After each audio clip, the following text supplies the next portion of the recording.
이번에 다녀온 그 성지순례는 기본적으로 사도 바울이 선교 여행을 했던 그 여정을 따라서 다녀왔습니다. 사도행전 보면 바울은 3번에 걸쳐서 선교 여행을 떠난데요. 그 다녔던 지역들이 전부 성경에 기록이 되어 있지 않습니까? 그걸 다 연결해 보면 3차에 걸쳐서 무려 3만 리가 훨씬 넘는 이런 길이의 여행을 감당을 했습니다. 3차에 걸친 선교 여행의 총 연수는 무려 11년입니다. 11년에 걸쳐서 거리로는 3만 리가 넘는 거리입니다. 선교 여행을 3번째 마치고 났을 때 나이가 이미 50대 후반의 나이입니다. 저 이번에 가서 비행기를 4번을 탄 것 같아요. 갈 때 한 번, 올 때 한 번. 그 안에서도 거리가 너무 멀어가지고 또 여기서 저리 날아가는데 한 번, 또 나라를 옮기는데 또 한 번. 그런데 이게 이제 너무 힘이 드니까 또 나이 드신 분들이 참 강행군을 했습니다. 어떤 분은 입술이 부르트고 중간에 또 약을 먹어가면서 밤마다 주물러 가면서 그야말로 참 힘들게 그래도 이제 은혜를 받기 위해서 우리가 왔으니까 참 애를 썼지요. 우리는 비행기 타고 또 편하게 차도 타고 차 타는 것조차도 쉽지가 않더라고요. 하루 종일 이렇게 차를 타는 날도 있고 말이지요. 그런데 사도 바울은 당시에 이런 교통수단이 어디 있겠어요? 그저 도보입니다. 그저 걸어서 3만 리가 넘는 지역을 다 돈 거지요. 그러다 보니까 제일 마음에 와닿는 구절이 로마서 10장 13절 15절에 한번 들어보세요. 누구든지 주의 이름을 부르는 자는 구원을 얻으리라. 누구든지 주의 이름을 부르는 자는 구원을 얻으리라. 그런즉 그들이 믿지 아니하는 일을 어찌 부르리요?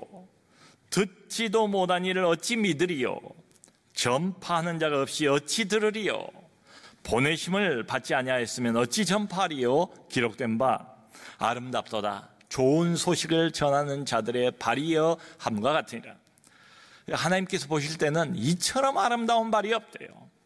좋은 소식을 전하는 자들의 발이여 산을 넘고 강을 건너 하나님의 생명 살리는 이 복음을 전하는 발, 이걸 찬양하고 있지 않습니까? 그 로마라고 했던 그 유명한 바티칸 시가 있습니다. 여러분, 바티칸 시는 사실은 나라예요.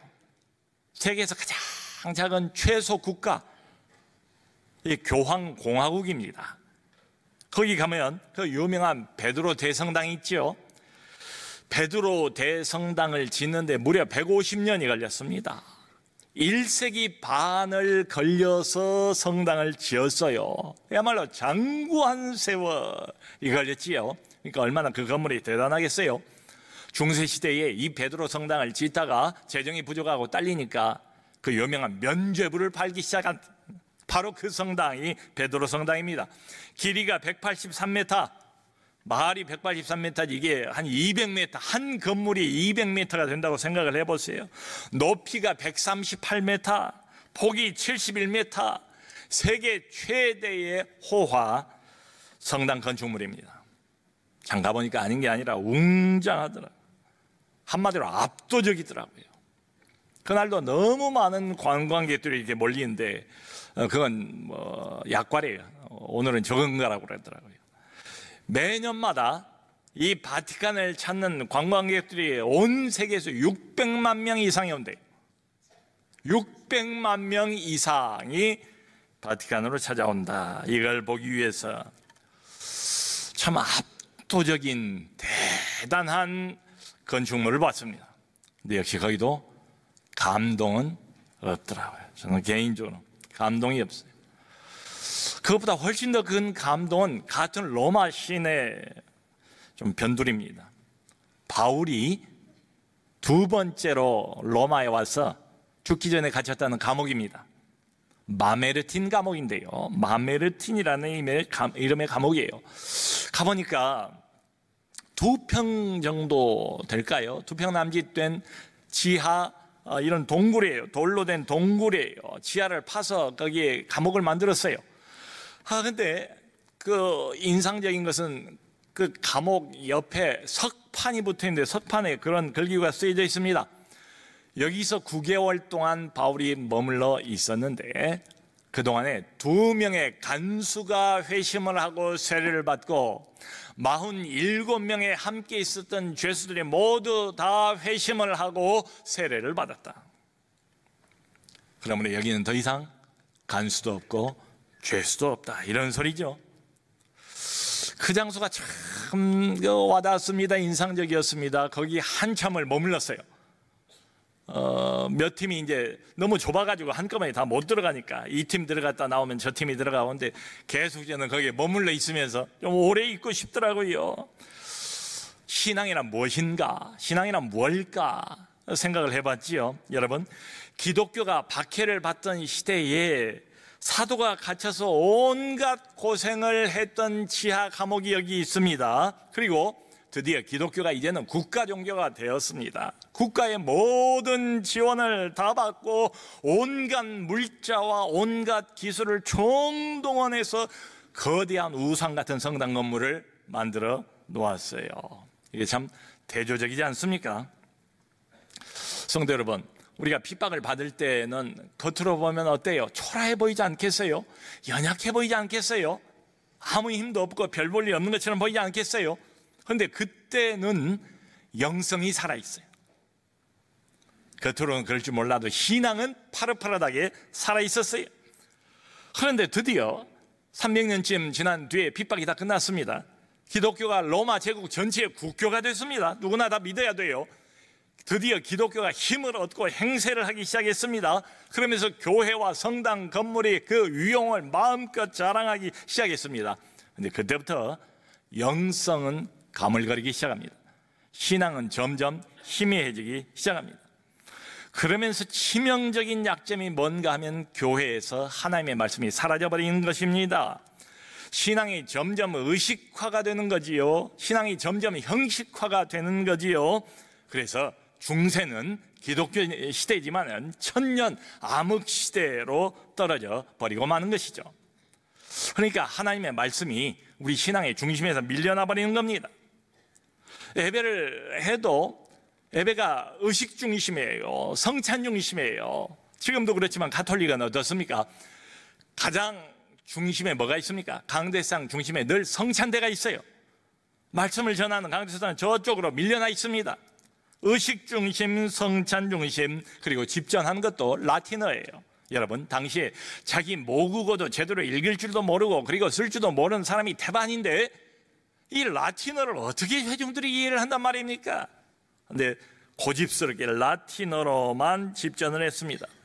그러니까 1517년에 마틴 루터가 종교개혁을 일으키고 난 다음에 즉시 맨 먼저 했던 일 중에 하나가 뭔가 하면 자신의 모국어인 독일어로 성경을 번역하는 일입니다. 모든 회중들이 다 읽을 수 있도록 말이죠. 하나님의 말씀을. 자, 이런 형편이다 보니까 신앙이 점점 미신화될 수밖에 없지요. 눈에 보이는 것들에 매달릴 수밖에 없지요. 온갖 그럴듯한 성상들과 화려한 모자이크, 그리고 귀에 들리는 아름다운 음악, 감각 중심으로 신앙이 유지가 되는 거지요. 점점 하나님 말씀으로부터는 멀어집니다. 하나님 말씀으로부터 멀어지면서 참된 살아계신 진짜 하나님으로부터도 멀어지게 마련이지요. 여러분, 그러면서 이 제도적인 교회가 우상이 되고 교회의 건물 자체가 우상이 되어버리지 않습니까? 나중에 이제 동방 정교회로 이게 변질이 될 때는 교회의 많은 성인들에 관한 그림을 그리고 인물들에 관한 그림을 그리고 그걸 이콘이라고 부르지 않습니까? 그 이콘에 대고 절하고 기도하고 이콘 중심으로 또 신앙생활을 하지 않습니까? 한마디로 중세 천년은 뭔가 이렇게 보면 말씀을 잃어버린 시대다. 말씀을 상실해버린 시대다. 자, 그런데 성도 여러분, 우리가 성경을 보면 원래 교회의 모습은 어떻습니까? 우리가 알고 있는 초대교회는 어떤 교회였습니까? 처음부터 말씀을 대단히 강조하고 말씀이 신앙의 핵심인 그런 교회로 출발하지 않았습니까? 성경이 분명히 말하고 있습니다. 우리 교회는 선지자들과 사도들의 말씀 위에 서 있다. 교회는 말씀으로 유지가 됩니다. 그리고 교회는 말씀으로 자라갑니다. 성장합니다. 자, 그러니까 오늘 베드로, 또 지난주에 우리가 봤던 구절에 의하면 거듭난 생명을 가지고 있는 신자는 두 가지가 해당이 돼요. 우리 모두는 어떻게 거듭났는가? 23절 지난번에 우리가 살펴봤죠. 베드로가 이렇게 말합니다. 너희가 거듭난 것은 썩어질 씨로 된 것이 아니요 썩지 아니할 씨로 된 것이니 곧 항상 있고 살아있는 하나님의 말씀으로 되었느니라. 우리가 거듭난 것은 하나님의 말씀으로 된 거래요. 무슨 꿈을 꾸어서 된 게 아니고, 무슨 희한한 은사를 받아서 된 것이 아니고, 모든 거듭난 하나님의 백성들은 다 말씀으로 거듭이 났다. 두 번째, 말씀은 우리를 또 자라게 해준대요. 말씀으로 거듭난다 1번, 말씀으로 자라간다 2번. 둘 다 말씀이에요. 베드로가 이렇게 말하거든요. 이렇게 순전하고 신령한 젖을 너희가 계속해서 사모해야 하는 이유는 뭔가 하면 너희로 구원에 이르도록 자라게 하려 함이라. 구원에 이르도록 자라게 하려 함이라. 완벽한 구원을 향해서 우리가 계속해서 자라가야 된다고 말하고 있지 않습니까? 그러니까 거듭났다는 것은 말 그대로 이제 태어난 거예요. 출발에 불과합니다. 새 생명을 얻었다는 것은 그것이 아니에요. 완성이 아니에요. 이제 막 시작했다는 이야기입니다. 계속 자라가야 됩니다. 거기에 관심을 가져야 돼요. 적어도 우리 하나님께서 우리를 향해서 가지고 있는 최대의 관심사는 뭔가 하면 우리의 자라감이 신앙 성장이에요.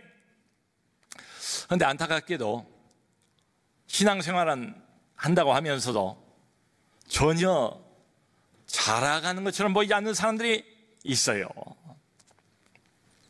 자라가는 것처럼 보이지가 않아요. 교회 나온 지 10년이 지나고 20년이 지났어요. 믿은 지가 오래됐어요. 근데 교회만 나올 뿐이지 자라가는 것처럼 보이지도 않고 자라가는데 관심도 없어요. 그저 일주일에 한 번 주일날 교회에 출석해서 예배 드리는 것으로 족하다고 생각을 하는 것 같아요. 그것 외에는 달리 영적인 관심도 없고 영적인 투자도 할 생각이 없고 달리는 시간을 쓰고 싶은 마음도 없고. 왜 이럴까? 왜 이럴까? 참 답답하죠? 안타깝지요? 자기 상태에 만족하고 있기 때문이 아닌가? 자기 상태를 이게 아니야, 이건 아니지, 이래서는 안 되지, 뭔가 절박한 느낌이 들면 이러지는 않을 텐데 자기 상태가 괜찮은 거예요. 이 정도면 됐지, 일주일에 한 번 교회 나가주면 됐지, 그 이상 뭘 더. 자기 상태에 안주하고 있는 많은 사람들. 여러분, 이번에 성지순례 다니는 중에 터키에 있는 소아시아 7교회가 있잖아요. 그 중에 4개의 교회를 방문을 했는데요, 라오디게아 교회를 방문을 했습니다. 계시록 2장 3장을 보면 예수님께서 부활하신 뒤에 소아시아에 있는 실제로 존재하고 있었던 7교회에 각각 말씀을 주시잖아요. 그 마지막 교회가 라오디게아 교회입니다. 7교회 대부분이 다 예수님에게서 칭찬을 받아요. 꾸지람도 받습니다. 칭찬과 꾸중을 같이 받아요. 그런데 유일하게 오직 한 교회, 마지막에 이 라오디게아 교회만은 칭찬이 하나도 없어요. 처음부터 끝까지 예수님께서 질책하십니다. 꾸지람을 하십니다. 실제로 그 지역을 가보니까요, 라오디게아 가까운 곳에 골로새가 있습니다. 그 가까운 곳에 또 히에라폴리스, 지금 이제 현재는 타무칼레라고 불리우는 지역입니다. 히에라폴리스가 있었어요. 가보니까 처음엔 눈이 내린 줄 알았어요. 지역 전체가 그냥 하얘요. 하얗길래 무슨 눈이 왔나 했더니 그게 석회암지대예요. 석회암지대. 이 라오디게아에서 가까운 히에라폴리스는 전체가 다 석회암지대인데요, 거기가 온천 지역입니다. 또 뜨거운 온천물이 펑펑 솟아나는 지역이에요. 라오디게아에는 의과대학도 있고 거기가 공업지역이고 상업지역이고 문물이 교환되는 무역의 장소고 돈이 많이 도는 매우 부유한 이런 도시였답니다. 그런데 한 가지, 물이 부족해요. 물 사정이 안 좋아요. 그래서 그 히에라폴리스에서 나오는 뜨거운 물을 수로를 통해서 라오디게아까지 공급을 했대요. 그 물을 가지고 살았대요. 근데 그 거리가 제법 됩니다. 30리가량이에요. 그러니까 뜨겁게 솟아나는 온천물이 30리 수로를 통해서 라오디게아까지 오는 동안에 다 식어버리는 거예요. 예수님께서 그 사정을 너무 잘 알고 계시죠. 그래서 라오디게아 교인들을 향해서 한두 사람이 아닌 것 같아요. 주님이 이렇게 말씀하신 거 보면 라오디게아 교회의 전반적인 상태, 너나 할 것 없이 모두가 다 이런 영적인 상태에 놓여 있었던 것이 아닌가 싶어요. 뭐라고 말씀하시는가 하면, 내가 미지근하여 차지도 아니하고 뜨겁지도 아니하니 내가 너를 토하여 내치리라. 차가우려면 차라리 차갑고 뜨거우려면 차라리 뜨겁고 둘 중에 하나를 선택해야지.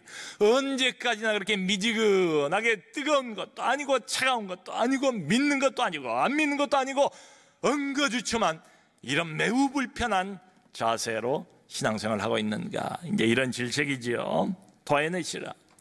열심을 내라. 회개하라. 이렇게 말씀하세요. 열심을 내라. 회개하라. 근데 왜 이렇게 돼버렸을까? 라오디게아 교회가 처음부터 이럴 리는 없을 거고요.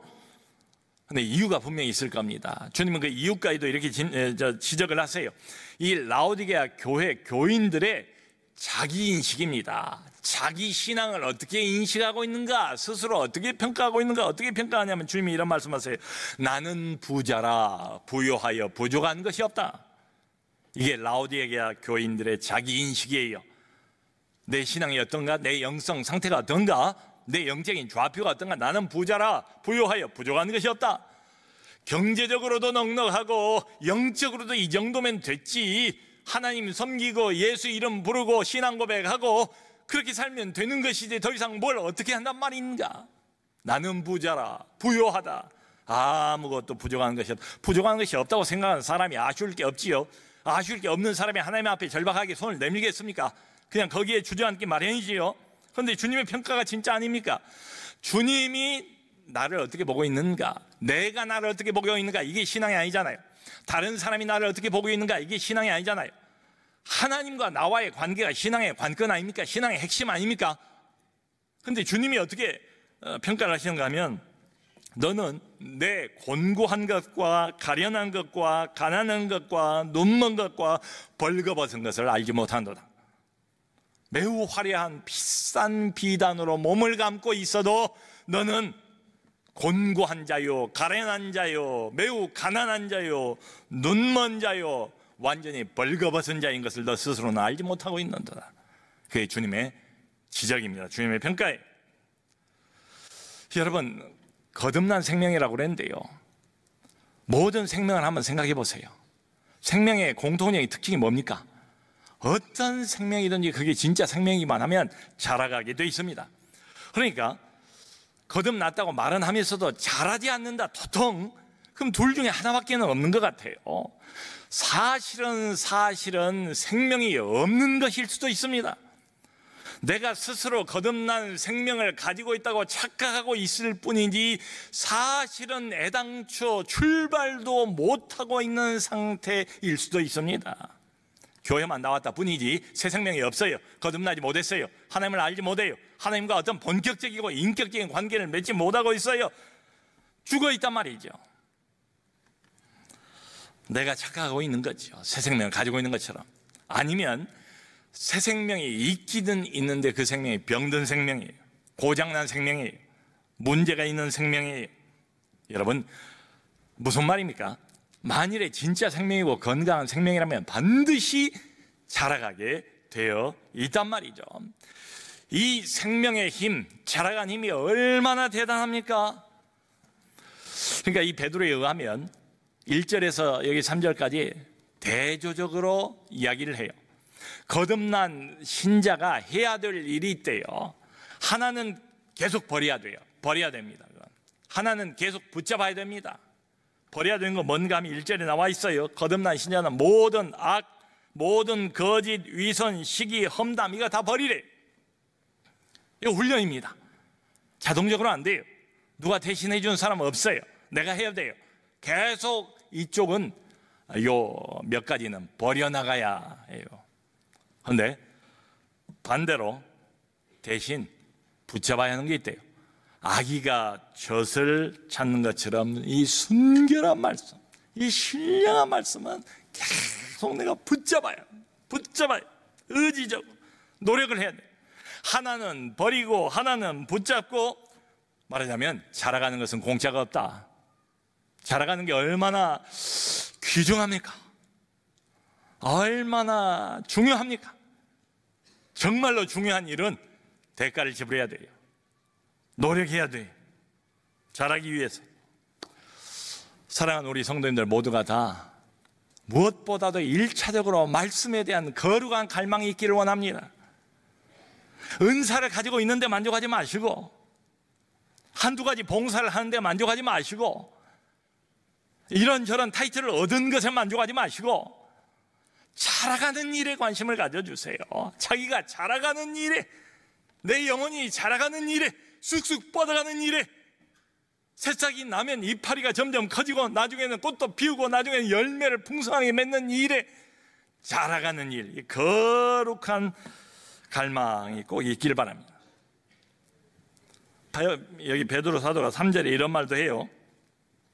자라가라고 말하면서 여러분은 이미 주님의 선하심을 맛보아 알고 있지 않습니까? 여기 오늘 우리 성경대로 한다면 너희가 주의 인자하심을 맛보았으면 그리하라.